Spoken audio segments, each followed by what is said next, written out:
Hello, everyone. This is Myrna, and we're on Esther Chapter 6. We're over halfway there.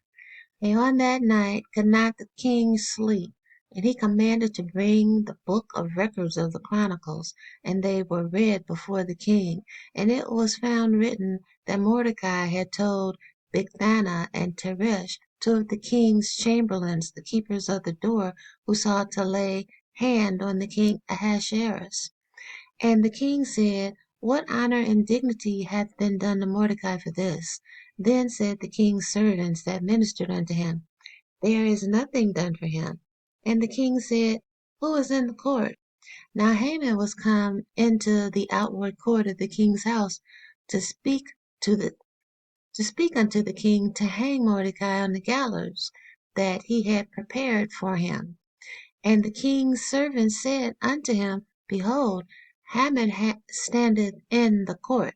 And the king said, Let him come in. So Haman came in, and the king said unto him, What shall be done unto the man whom the king delighteth to honor? Now Haman thought in his heart, To whom would the king delight to do honor more than to myself? And Haman answered the king, For the man whom the king delighteth to honor, let the royal apparel be brought which the king useth to wear, and the horse that the king rideth upon, and the royal crown which is set upon his head. And let this apparel and horse be delivered to the hand of one of the king's most noble princes, that they may array the man with all whom the king delighteth to honor, and bring him on horseback through the street of the city, and proclaim before him, Thus shall it be done to the man whom the king delighteth to honor. Then the king said to Haman, Make haste, and take the apparel and the horse, as thou hast said, and do even so to Mordecai the Jew, that sitteth at the king's gate. Let nothing fail of all that thou hast spoken.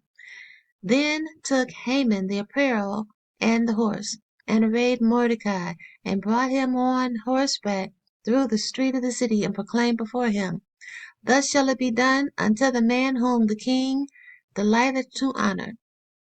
And Mordecai came again to the king's gate, but Haman hastened to his house mourning, and having his head covered. And Haman told Zeresh his wife and all his friends everything that had befallen him. Then said his wise men and Zeresh his wife unto him, If Mordecai be of the seed of the Jews, before whom thou hast begun to fall, thou shalt not prevail against him, but shalt surely fall before him.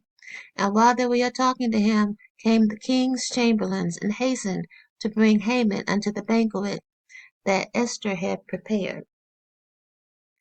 Okay, now the first thing I want to explain is that the king did not know Mordecai and Esther were related. It was written in the books explaining what Mordecai had done to save the king, that he was Jewish, but the king knew Mordecai was Jewish, but he still didn't know that Esther was Jewish.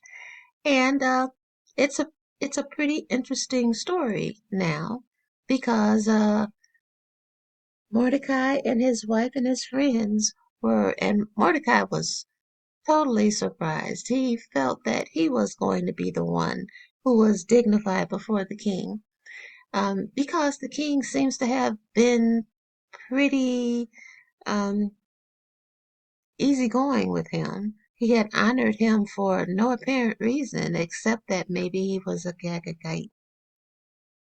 So he probably had not even thought about Esther's banquet coming up.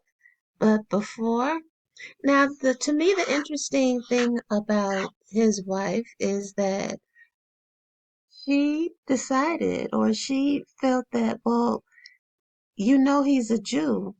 If he's of the seed of the Jew and of the Jews, and you have begun to fall, and this is verse 18, you will win against him.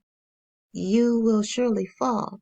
So the question is, how did she come to that conclusion? Did they already know that there was something about the Jews?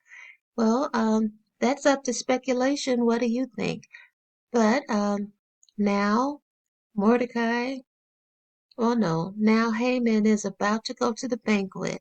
Now, my question is, why did she have two banquets? The first one I think was only for wine, and that was to invite the king and he to the second banquet. I've always wondered, well, why didn't you just tell him in the first place?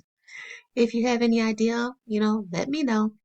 But that is all of Esther chapter 6, and I will try to get to Esther chapter 7 tomorrow. You guys have a great rest of your day.